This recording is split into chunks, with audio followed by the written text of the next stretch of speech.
Hello. What you're going to be listening to here is mostly an unedited interview with Jeremy Trincher in his J Curve podcast. In this discussion, we talk about a vast amount of topics, including hypnosis, of course, then mind control and influence. It was a fun and fascinating conversation.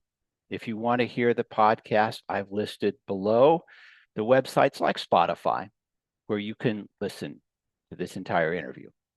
Talking with Jeremy was a real joy. He is a real passionate person with a deep desire to make a difference in the world. So sit back and here's the podcast.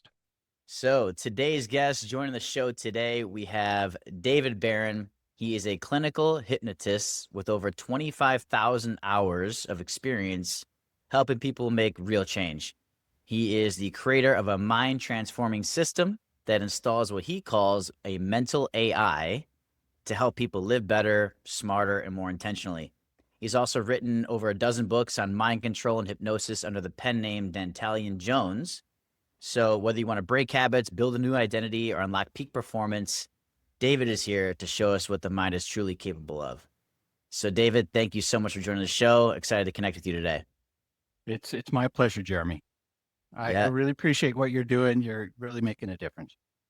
Thank you, David. I appreciate that. I'm trying my best, right?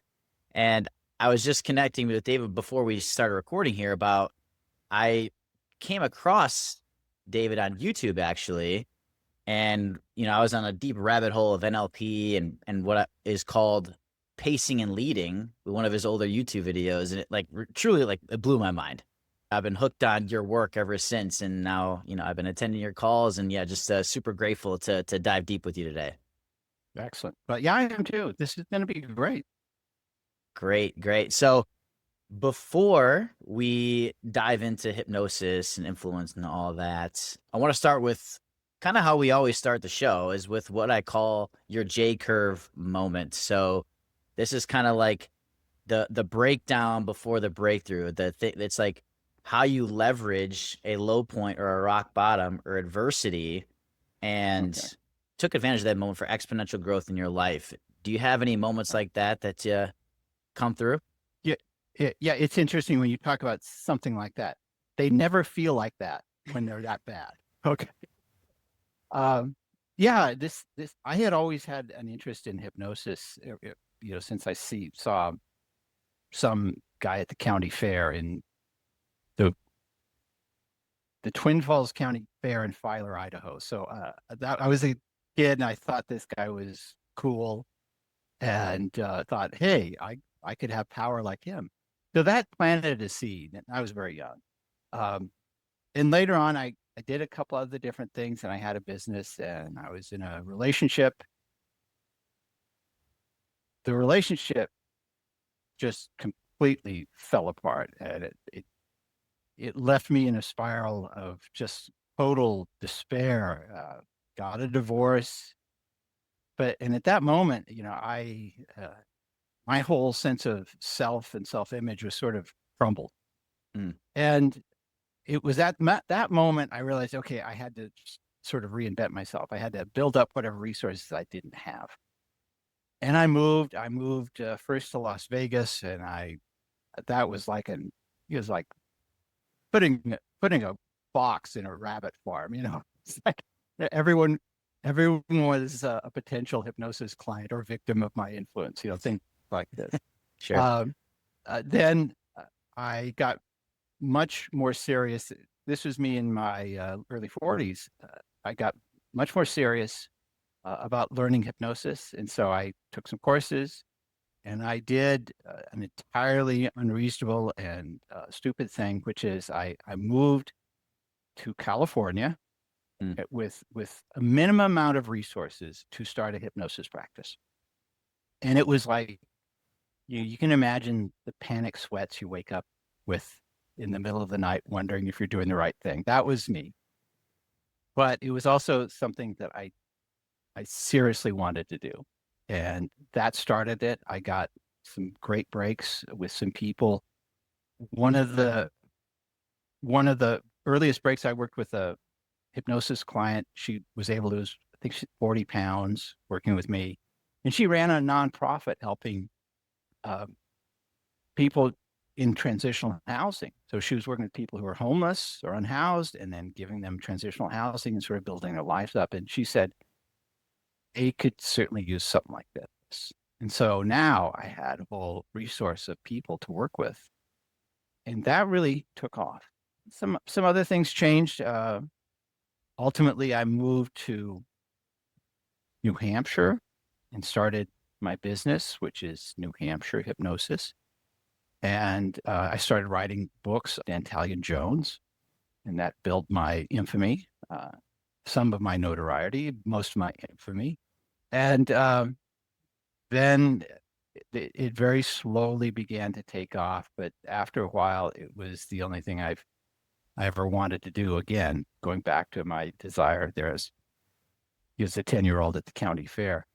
And yeah, it was really that crushing, ego destroying experience of a transition in a relationship that sort of launched it for me.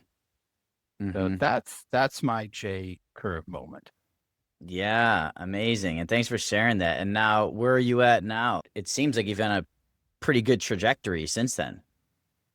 What happened is when I was in New Hampshire, I was in another relationship, which again I shouldn't have been in, and that lasted for a while. But while that was ending, I connected with who is now my current wife, who I realized was the person I should have been married to all of this time after 20 years of knowing her. And so I then moved from New Hampshire to Eastern Oregon.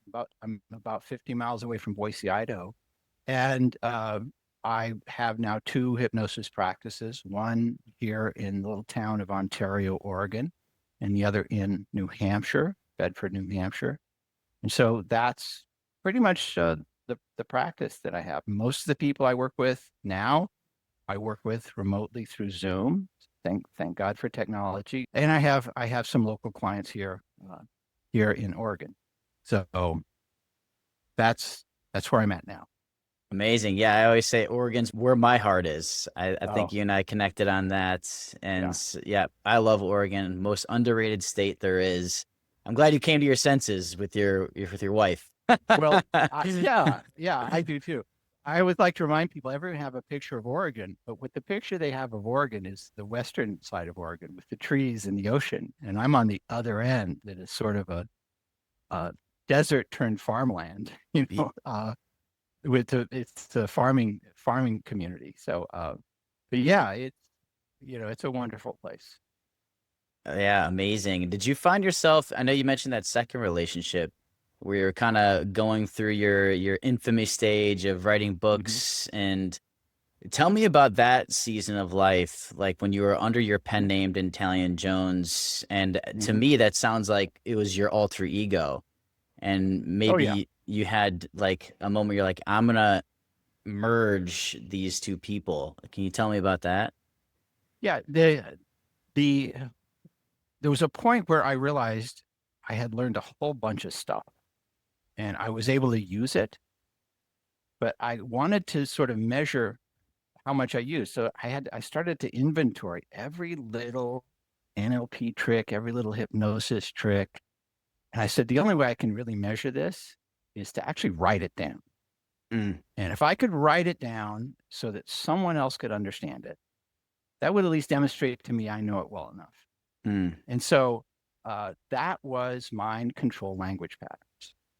And the reason I used an alter ego at the time was because I was, again, in that relationship feeling a little repressed, and I had to sort of do things in a very traditional sort of way, and I wanted to rebel. And so I created this alter ego, Dentalian Jones.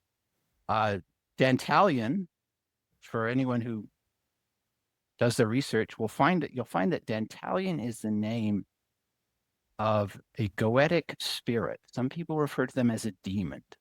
That is in a book called the Ars Goetia. That's a 500 or 600 year old magical grimoire.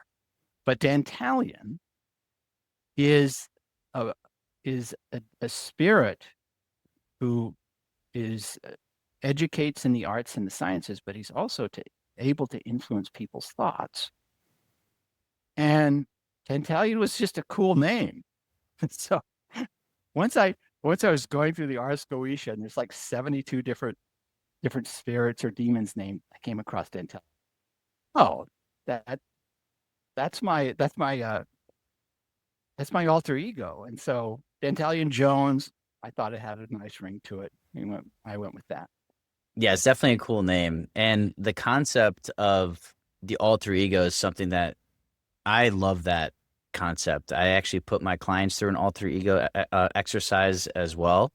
Mm. And I'm just kind of curious because I just want your take on the alter ego, why it's important, and what kind of results you can yield from having this alter ego. Okay. Yeah. An alter ego is an intentional mask. And we all have masks. What masks are designed to do are to hide our shame and our deficits and our fears and everyone that walks through the world has their own mask. What an alter ego does in the context that I use it is it creates a persona that has resources and skills and abilities that I personally don't have, but that I want to take on. And it's a very intentional exercise. As I described it just a moment ago, is just how we interact with people. It's just a natural process. But an alter ego, that's something we do intentionally. And the purpose of it is to, the process of it is to think of a version of another person or a version of yourself who has all the skills, all the abilities, has the resources. Maybe they move with a sense of confidence or a sense of mystery, or they have done all the study and work to have these skills. Now, that doesn't give you the skills, but it does give you a foundation to build them on. And so what you do is, as you imagine this persona, this alter ego, you start to try and live through it.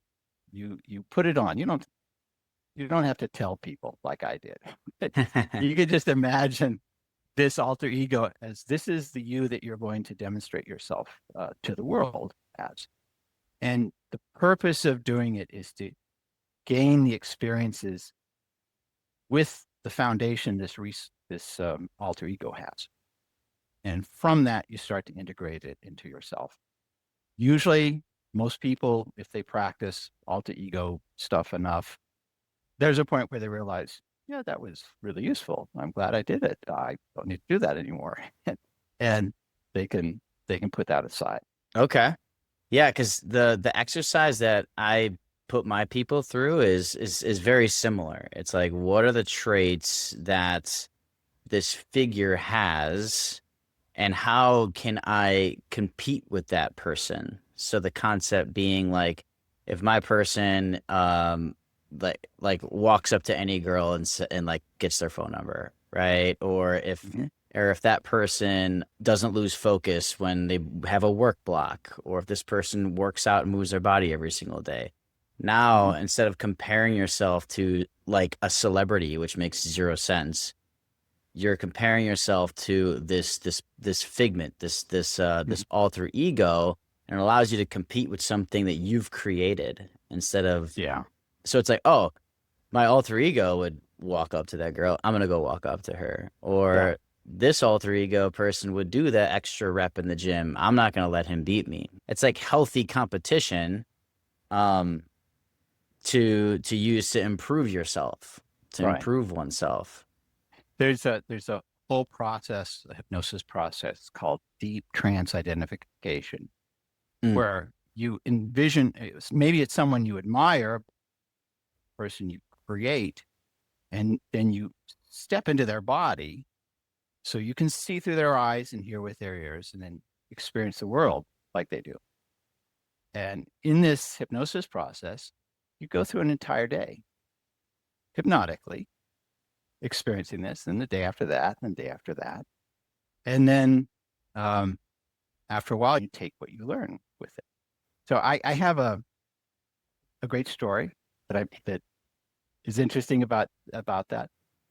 So there was a time where I found it really very challenging to approach women that I found attractive.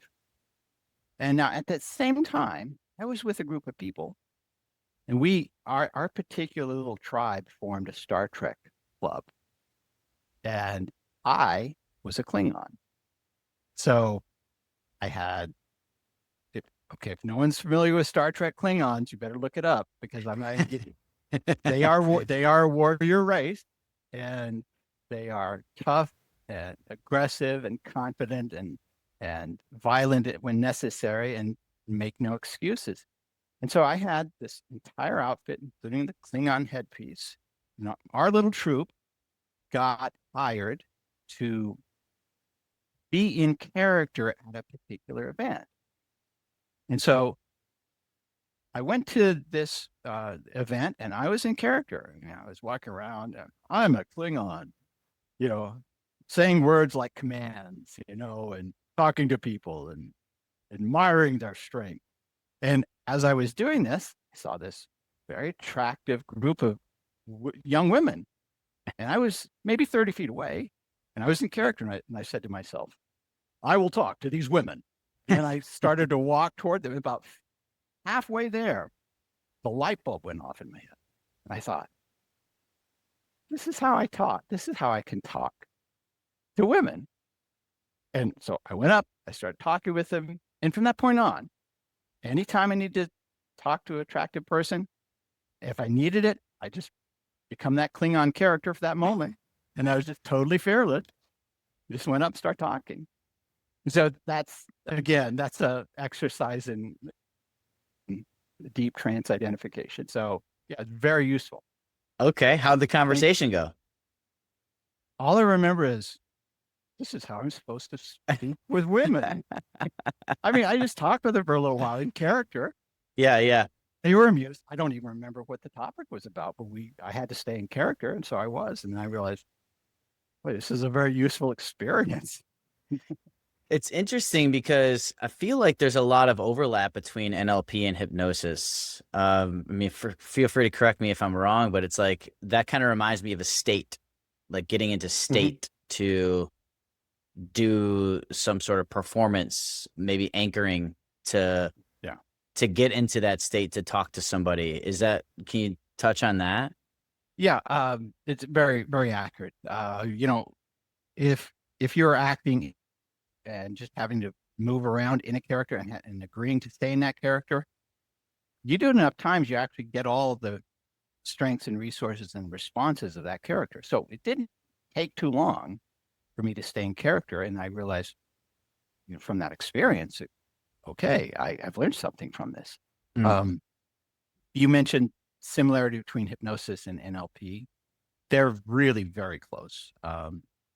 Both of them require internal focus. So you're focusing on things internal. Hypnosis, typically your eyes are closed. And it's generally a much more profound and deeply focused experience. But you can make very significant changes with people just conversationally using NLP techniques. Mm-hmm. Yeah, and for those that don't know what NLP is, it's neuro-linguistic programming. And I feel like, when we think about like kind of like the godfathers of Western hypnosis, like is it Ericksonian?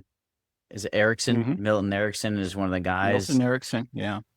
And so I've just started to look into him. Now I'm a student of all this stuff, and it's just so fascinating. And I feel like, the creators of neuro-linguistic programming, what it is today, were students of his as well.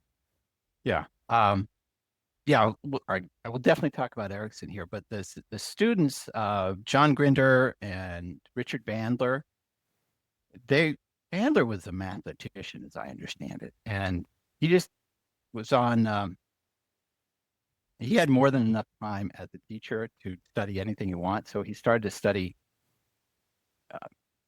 therapists who were able to get really fast and dramatic changes out of people. And so he studied Milton Erickson, Virginia Satir, and a few. And he just sort of did a good documenting and it sort of distilling the essence of what it was they were doing. So he got a lot of really good, simple techniques out of that that became neuro-linguistic programming.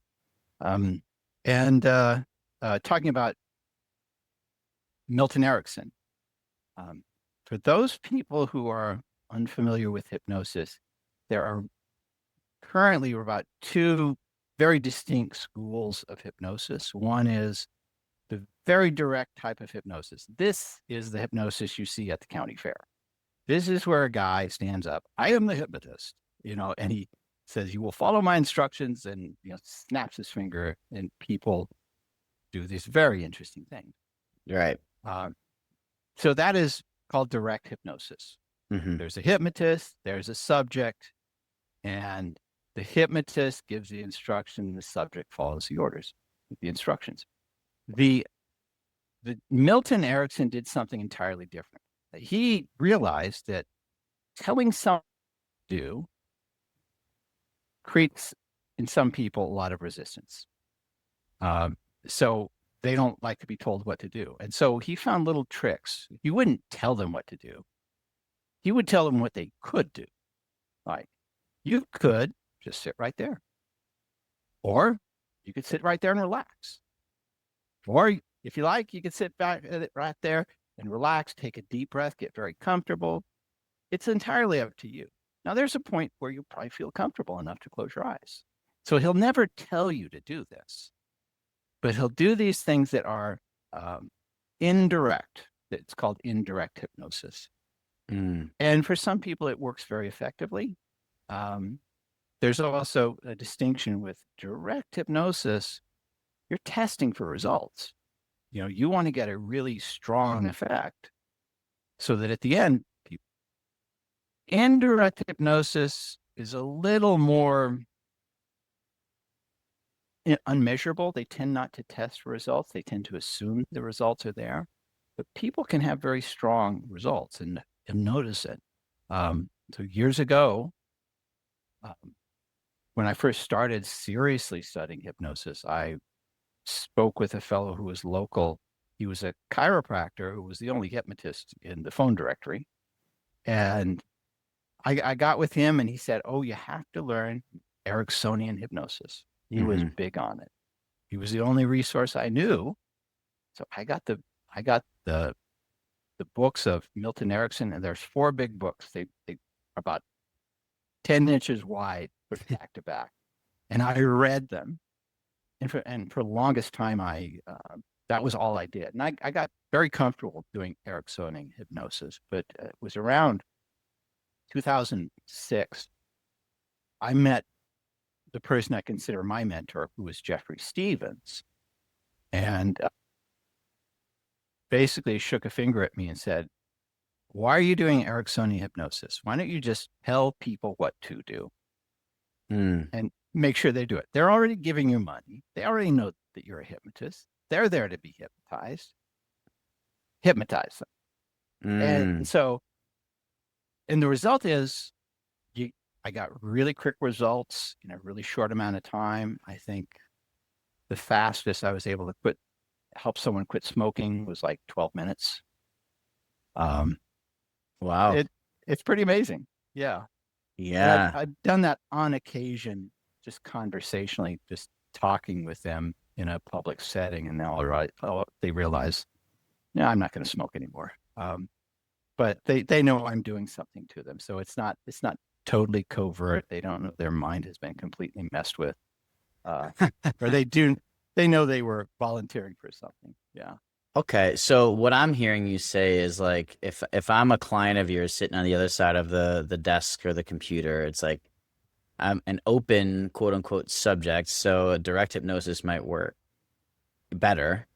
And Ericksonian indirect, like subtle, covert, quote unquote, is maybe for like conversation or might be more effective for like maybe sales or Yeah. just like everyday interaction. Is that kind of what I'm hearing?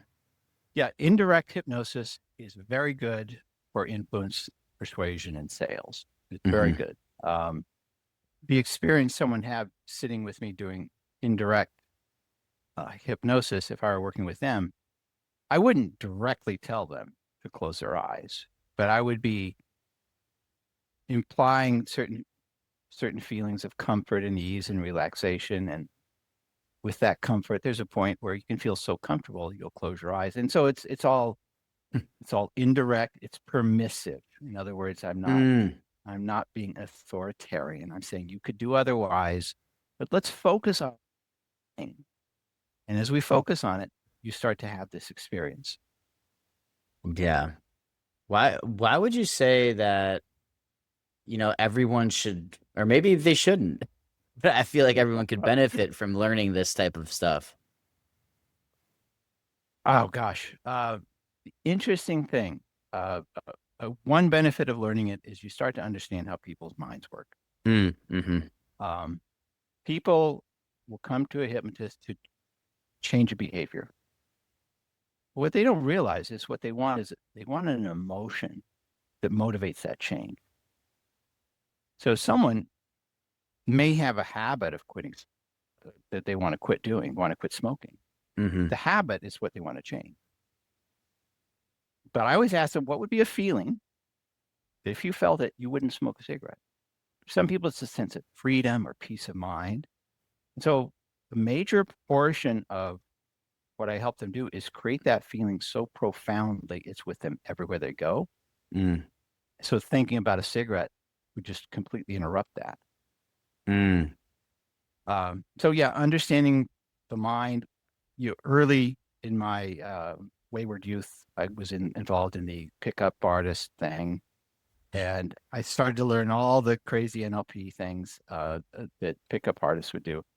And what I learned, what I experienced was there's a point where you're just fascinated by another person because every person you're with is not you. And they don't have the same programs and the same scripts that are running.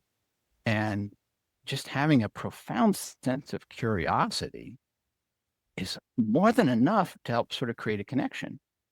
And so as I would sit with these women and talk with them, I would start doing all the elicitation and thinking of all the patterns that I can use on them and things like this. But the result was, as I started to see a human being that I was working mm, with, and this was a unique person and an interesting person. I may not find them interesting enough to continue, but I had a good experience. mm, And the process turned me from a dick pickup artist to more of a human being mm-hmm. that could sort of value, individuals and appreciate them for just how they are. Mm. Yeah. So understanding human behavior and the way the mind Yeah. works is what is overall beneficial just to understand these types of, it's a language almost, Mm-hmm. right? Yeah. Everyone has a set. Everyone has a mask that they're wearing that's hiding their fears and their shames and their guilt. And that's not a judgment. It's there. We all have them. Even if you think you don't, you have it. And so just recognizing that, you realize everyone has these hidden hurts and pains, and it makes you just a kinder, softer, more generous human being. Mm, Um, you don't have to learn hypnosis to do that, but it's right. just a good exercise to do. Right. Yeah, and I think it's valuable because I'm on the sales side of things. I'm a sales trainer. And so the way I look at it, and this is kind of graphic, I heard this at a TV show one time, and it's really stuck with me. It's you're either the butcher or the meat. So someone's influencing somebody. Right. Somebody's getting sold, Yeah. right? So in everyday interactions, it doesn't necessarily have to be for money or for, and I was reading a book. It was one of the books that you had recommended through one of your programs.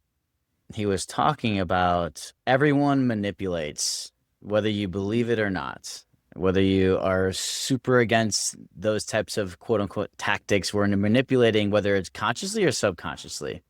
Mm-hmm. And you think about babies, right? Babies cry to get food, or Yeah. babies cry to get change. That's, if you look at it, that's manipulation, right? It's just like Yeah. understanding that people are doing this to us, again, whether subconsciously or consciously. So it only makes sense for us to arm ourselves with these types of skills and understanding when as it applies to influence. Yeah. Yeah. All the math that we put on are designed to get what we want. With we're manipulating them. Okay. Mm-hmm. Some of us want to be recognized as intelligent or significant, or to have a sense of strength. These are the masks that we put on to get those things. And so recognizing it empowers you, but it also humanizes you. Mm-hmm. Yeah, we can unite in our, I guess, we can unite in our uniqueness, but also how, we're all wired pretty much the same. Yeah. Yeah. We're animals, and then we're mammals, and then we're humans. So yeah, that's Right. about right. Yeah.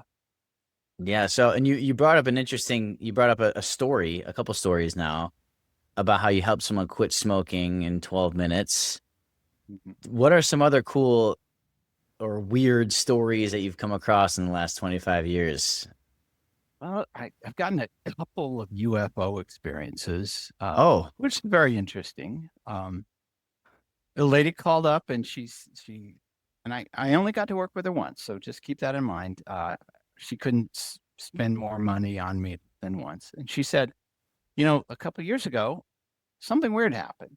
My husband and I saw a light in the sky, and then something happened, and we were back in bed. And I was trying to figure out what happened, and my husband he would never talk about it. He just never would ever talk about it. And so she wanted to know if something happened.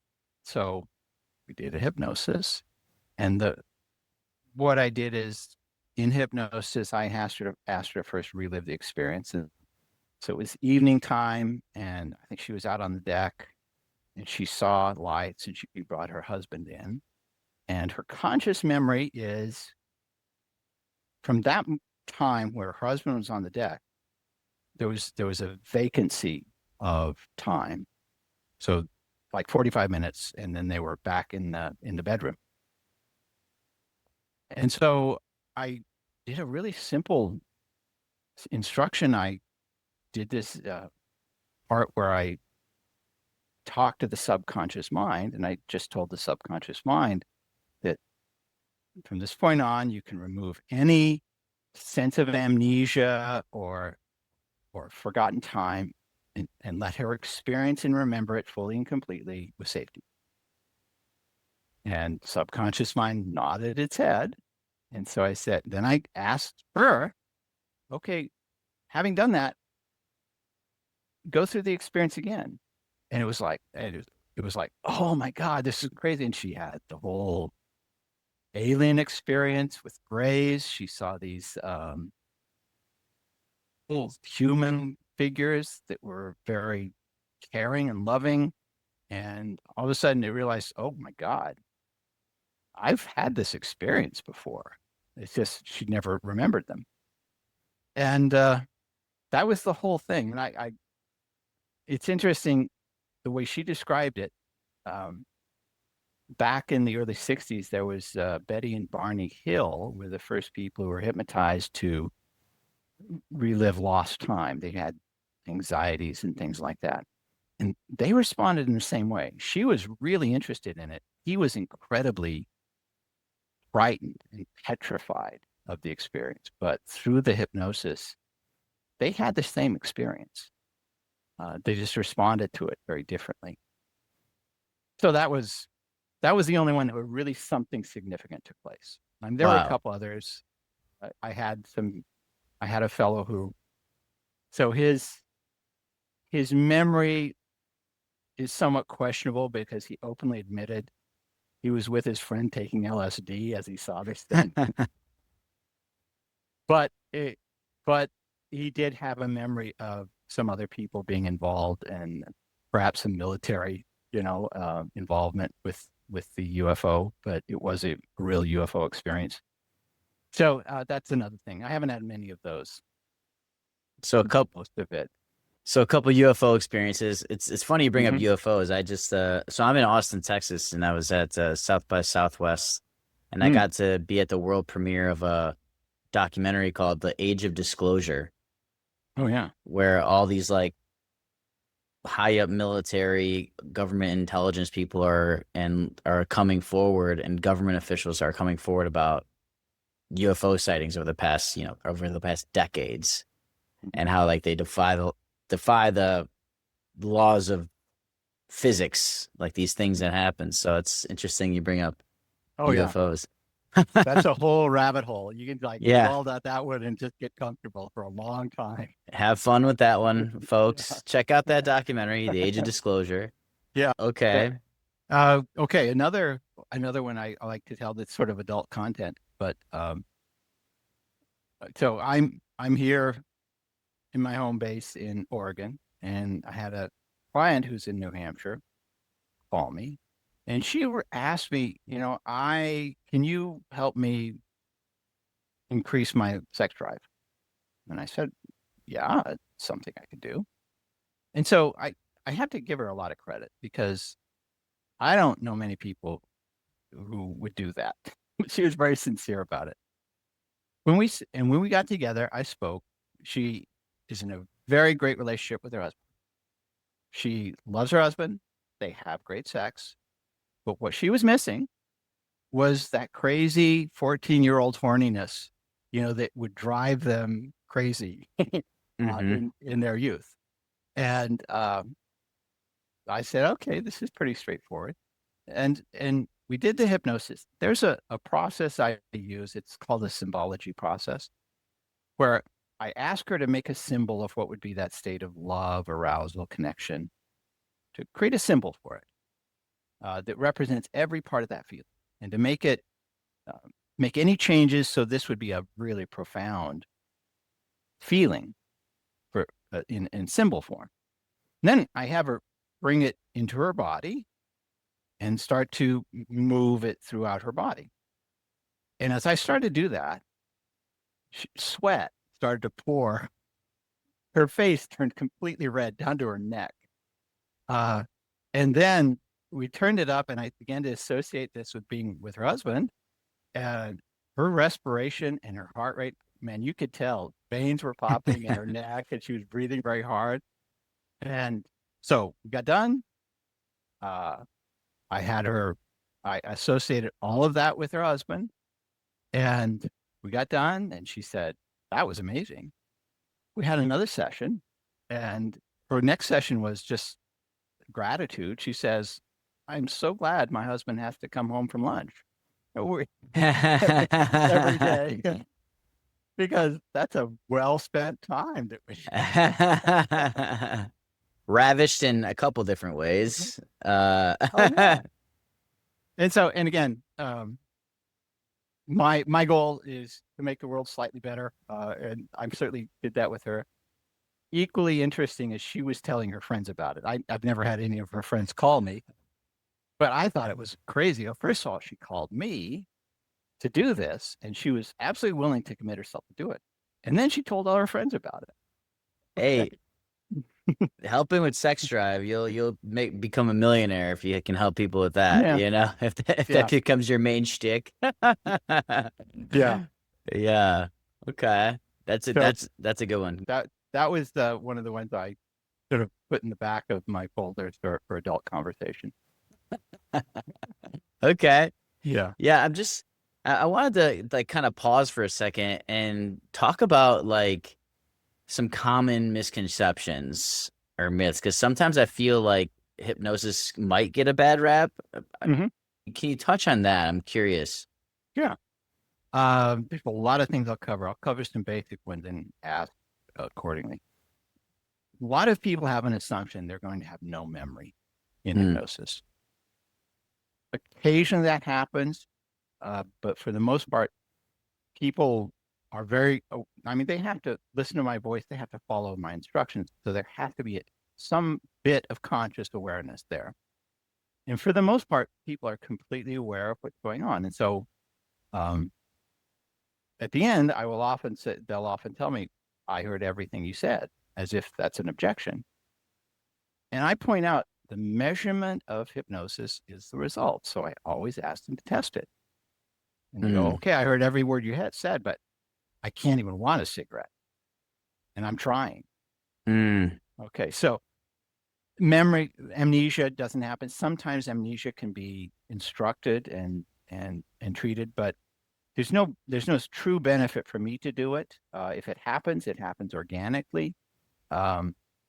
Sometimes I will give, sometimes I'll sort of put an instruction in the middle of a hypnosis session so they don't have a conscious memory of it, just because it was on one side was all this one experience, and then the instruction on the other side is all this other experience, and then they wake up.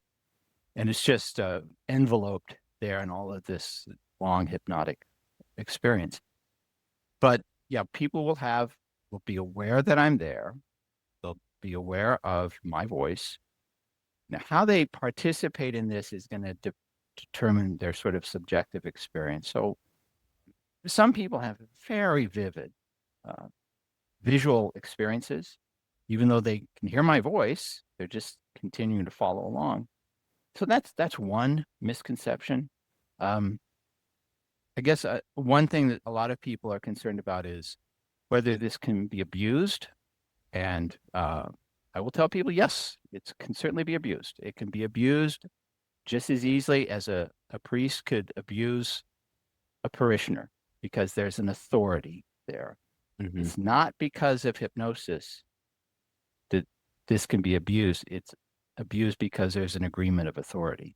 And so, people say, can a hypnotist make someone do something they wouldn't normally do? And I say, well, could a priest make someone do something they wouldn't want to do? Yeah, they could. And they don't have to hypnotize people. So, I mean, that's a possibility. But there are some really interesting things that can be done with hypnosis. What would be some objections that I could address that you could come to mind for you, if you can think of any? I think what comes through for me is like the direct versus indirect. You kind of covered it already. Like, am I going to do something stupid?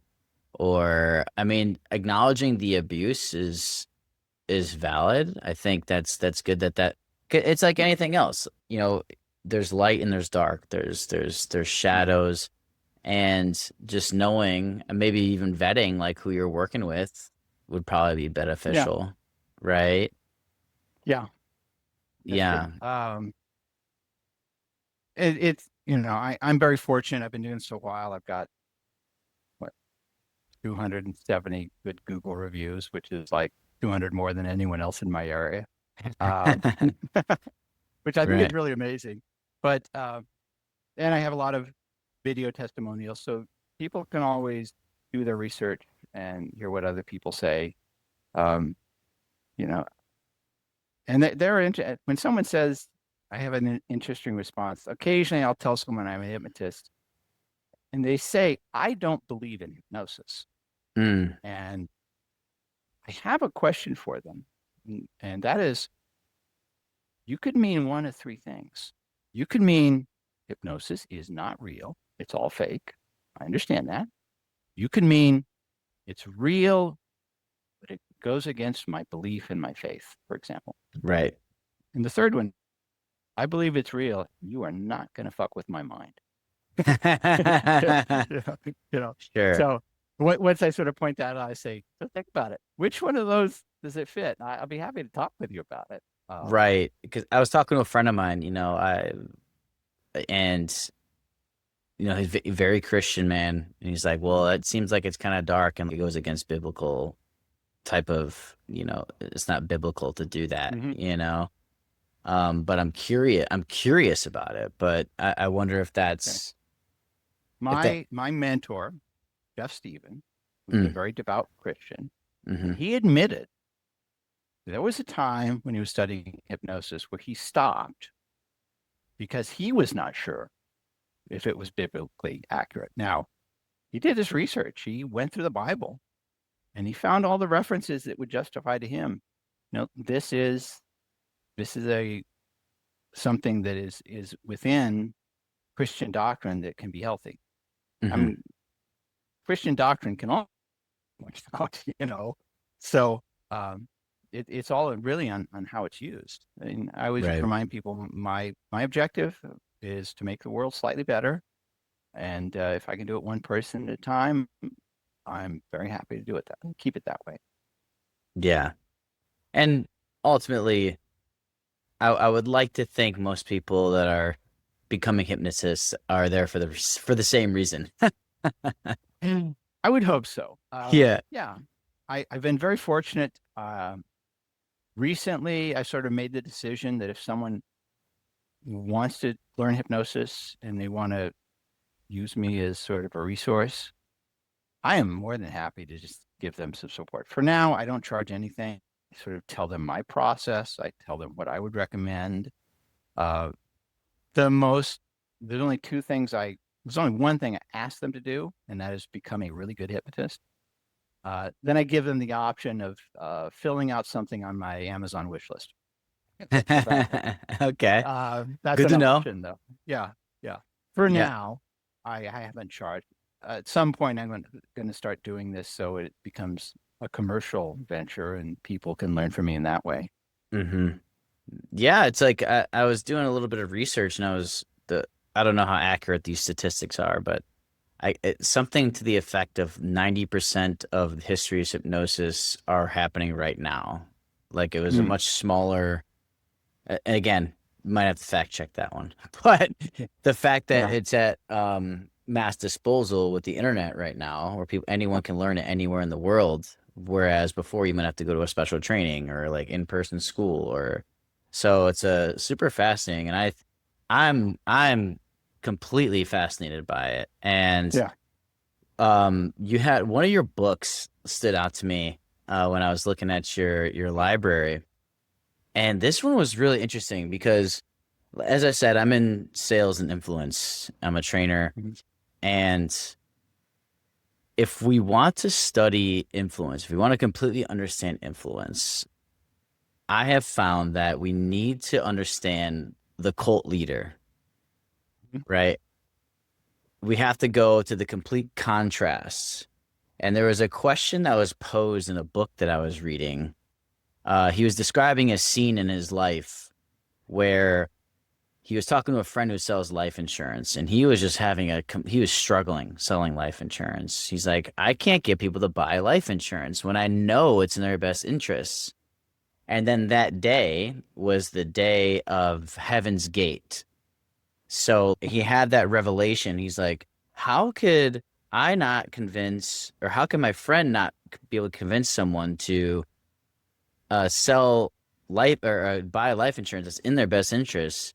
But then this crazy sociopath gets 32 people to kill themselves, right? Yeah. So the question was posed: how does someone convince others to act against their own self-interest while others can't even get people to act in ways that would obviously help them? So Mhm. it's a fascinating subject about these cult leaders, and obviously they're on like the shadow side of things, of course, like with that whole debacle of Heaven's Gate where the 32 people like there was a mass suicide. So I've been So pretty you're wondering how we can exploit this loophole in the human mind. well, you have that book called Building Your Cult. So I'm Yeah. curious. I wonder if, it's clear you've gone down the rabbit hole. Yeah. My rabbit hole of cults go back to an experience I had in a self-improvement cult. This was back in the mid 80s. There was a group called Life Stream. Life Spring? Uh, Yeah. no, not Stream. Oh, okay. Sorry. So yeah, the LifeSpring is another one, but no, LifeStream was the one I was in, Gotcha. and I got into it, but because someone I deeply cared about and respected just told me to do it, and I was like ripe for the picking. I wanted a peak experience. I Yeah. wanted to be in a group that did amazing things. I wanted to see myself as unique. And so I jumped in and I had the cult experience, including the abuse, did lots of judgment and criticism and attacks to my self-esteem. Um, that sort of broke it for me. Um, but um, the way cults work is well, like a cult leader, when you're with a cult leader, you're the only important person in the room. And Mm. they will give you all of that attention. They'll validate all your needs. They'll agree with all your hurts, and then they'll offer an alternative. And you can sell insurance just the same way. If you treat the person you're with as if they were the most important person in the room and understand their needs and their wants and their fears and their insecurities, what you're selling can be the solution to that. And it changes the whole. The cults are unique in another way, in which you have a group dynamic, which is designed to make it cohesive. This can be done in businesses to very positive effect. You're a Mhm. part of a team doing a unique service. Think of Apple Computer in the early 90s. They loved being a part of that organization because they were the avant-garde technology at the time. So you provide that, it becomes self-reinforcing. In building your cult, I talk about Charles Manson. Mhm. He took it into an entirely new level. Mm. He did some things to influence people. One of the factors that's important is to have a feeling of connection with them. Mm. And Chase Hughes, another person who's really high on my respect of people who can influence. He talks about the 6 factors that can influence anybody. They are focus, openness, connection, compliance, suggestibility, and expectancy. And you only need 3 of those to really influence somebody. Charles Manson had this one thing that developed this profound connection with people. He'd take a new recruit. Of course, all the people around this new recruit would talk Charlie up. And when they would meet him, he'd do this exercise. And it's done in, I've seen theater groups do it, where he would say, okay, I want you to just mimic every little detail I say. So look at my eyes. And then as I raise my hand, raise your hand. And then he'd do it like this. And then they'd start going farther and farther apart. And he'd make subtle and more subtle gestures that the person would mimic. This created a profound connection. Yeah. The thing is, the roles would never reverse. He wouldn't have to mimic this person. Whoa. This person would always mimic Charlie. That's trippy. So, yeah, that's trippy. He took it, to the next level when he started doing rituals with LSD, and he would not take LSD or not take much of it, and he would introduce himself as the second Christ and nail himself to a cross so they could witness his persecution and then rise again. Oh my. Yeah, that Charles Manson was an interesting one. I just started watching. Now I got this obsession with cults because I've been I would always joke because you made me laugh when you said that you were ripe for the picking. Yeah. And so I watched the documentary, I don't know, like 4 or 5 years ago, Wild Wild Country. I don't know if you saw that Yep. docuseries. Yep. And I was joking around, man, if I grew up that time, I would have been the first bus out to Oregon, man. No kidding. Like Osho was like his teachings were legit in the beginning, Yeah. and then then he got exploited and all that. Great docuseries for those that haven't checked it out. But I just started watching Building Your Cult or How to Build Your Cult on Netflix, and the first Right. episode was Charles Manson. And he was talking about, or the narrator was talking about, what inspired him was when he was in jail, he found the book How to Win Friends and Influence People. And I thought that was hilarious because that's it's such a good book. But That was the most of his training, really. that's crazy to Uh, me. there was an interview with someone who was in prison with Charles Manson during the time they were both in prison together, and he took the Dale Carnegie as sort of a self-improvement process. Uh, but afterwards, this guy could hear Charlie Manson practicing all he learned alone in his cell, all he learned in the Dale Carnegie course. And his goal was to become a pimp, and Right. actually did that pretty well. So yeah, it's crazy. There's another video on YouTube. There's a couple or on Netflix that you should look at. One is about the cult Buddha Field, and it happened in California in the 90s. There was this fellow he was a relatively failed actor who became a hypnotist, and he had this cult of people around him, and he had this one process where he did hypnosis with them regularly and in person, and of course he sexually abused many of them. But he had this one process where he talked about this experience that you can get from someone who's deeply, deeply spiritual, where by by a single touch you'll have the experience of the divine. And he built it up, and he went through this process, and so he would have people come up, and they had this profound sense of expectation. They had a deep connection with him. They were completely compliant to him. And he would touch them on the forehead, and they would fall back. And one of the people who had this experience said, I was hallucinating for 3 days straight afterwards. That's how profound it was. But there you're getting to all those things that can influence people. And he really took it to the limit. So again, the Netflix has a lot of good cult stuff on there. Well, from what you shared about Charles, is that the exercise he would put people through where they're mirroring him, that is a crazy tactic.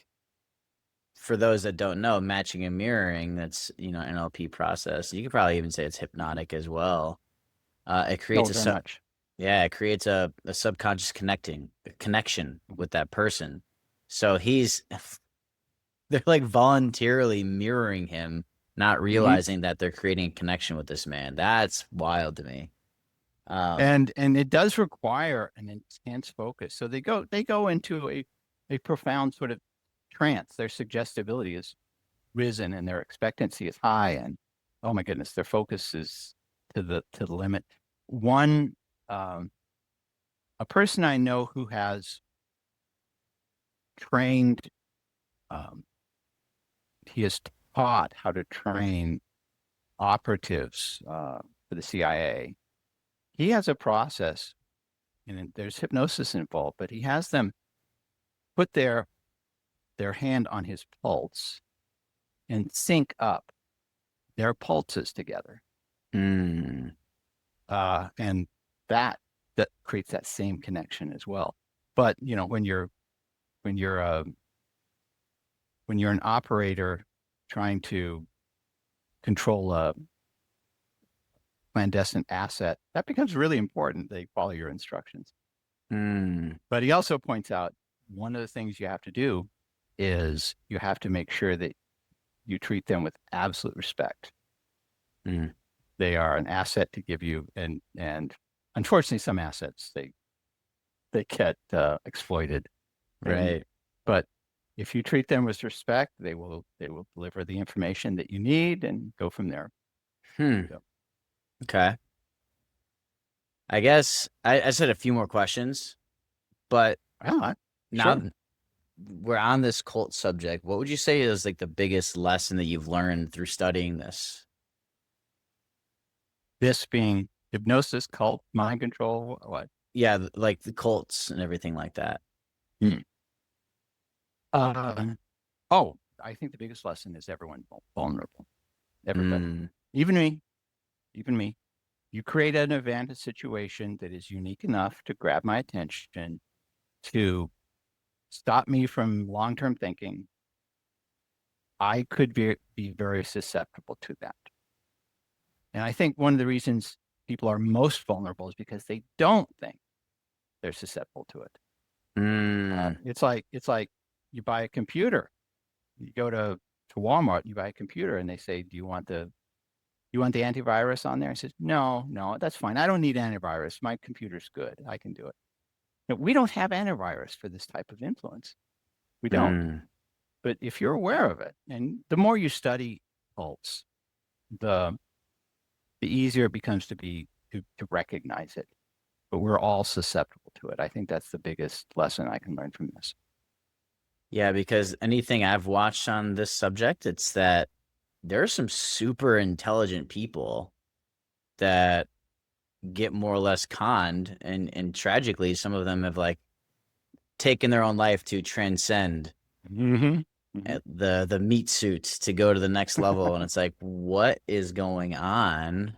So I want you to use that example. The Nexium cult. What they did is there was a movie maker who made this very incredible documentary called I forget the name of it, but it got a lot of acclaim. It was a documentary about sort of our reality and questioning it and the depth of it. They were very fascinated by his work. They strategically decided to recruit him. So they created every opportunity for him to be in their influence. And when he was, they love bombed him. They taught him. They created this sense of connection. They created a sense of purpose. It took years for him to realize what was being done.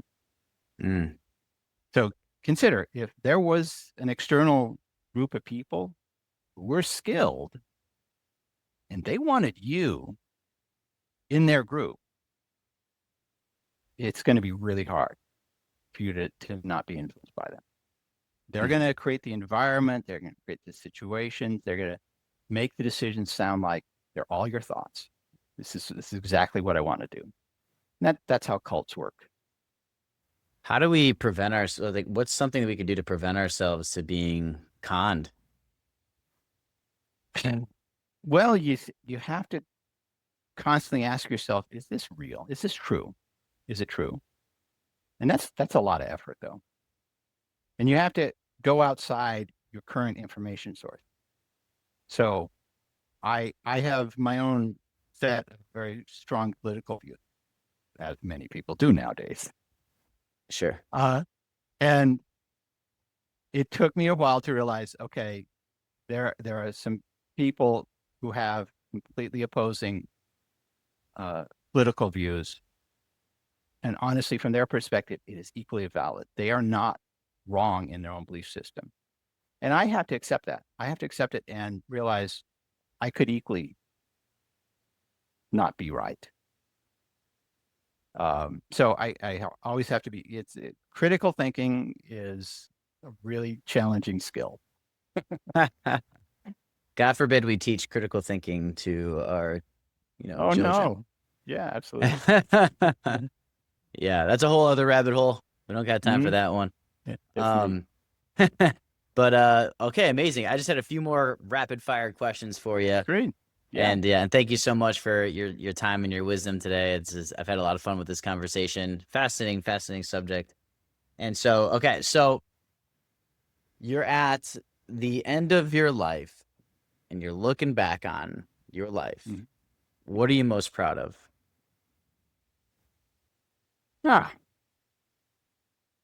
That I got something right. You know? that at some point in there, I actually decided to make the world slightly better and help people. I didn't do it early enough, that's for God's sure. Yeah. I didn't do it to the impact that I wanted, but I made some impact. And at this point forward, at the end of my life, I just hope that ripple moves and hits other people as well. Amazing. That's good. Yeah. Thanks for sharing that. That's a great question. That was wonderful. Thank you. Okay, couple more. Okay. You're on a mountaintop. Okay, you got a megaphone. You got all 7 billion people in the world sitting at the foot of the mountain. They can hear everything you're about to say. What are you telling them? God, there's no me there.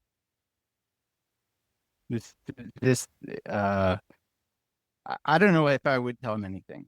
I would tell them that they are loved. I would tell them that they are special. I would tell them that I'm going to go away and it will be as if I'm not there. And so you have to take whatever good things happening in that moment and just spread it around. And from that point on, I'm not going to be there. That's it. Be in the moment and pay it forward. Yeah, exactly. Be the ripple. Yeah, that's good. That's good. Great. Good Amazing. question. All right, last question. We'll wrap it up. If you could have dinner with anybody in history, who are you sitting down with? Me from 1 year in the future. You're the second person that said me, but that's a good one. That's a good one. Yeah. Or me at the end of my life. Probably the latter, because me at the end of my life would say, "Hey, you're doing great." I don't know what he would say, but he would say something I'd need to hear. Yeah. Have you heard Matthew McConaughey's Oscar speech? I'll look that up. No, I haven't. It's really good. It's really good. Okay. But he says there's 3 things. I'll just tell you the last part. But he said there's 3 things I need in life, like to sustain and to something to that effect. And the last thing he said is somebody to chase. And he said that's me in 10 years. Mm-hmm. Good job. On that note, there was an exercise I did a long time ago. It's called the time bus, where I'm driving the bus and I get various versions of me throughout my timeline to come in and talk with each other. That's a mind mess right there, but it's a fun experiment to do. Yeah. Okay. The mind bus. The mind bus. Yes. Oh boy. Okay. That's something to think about. Indeed. Well, David, thank you so much for coming on. Had so much fun connecting with you. Yeah. Hopefully, we'll do this again sometime. I would love to do it. Don't hesitate to call me. Jeremy, you're doing great work. It has a wonderful impact, and I really appreciate the smarts you bring to it. Thanks, David. I appreciate you. Good to see you. Right. Have a good one. Thank you much. Take care.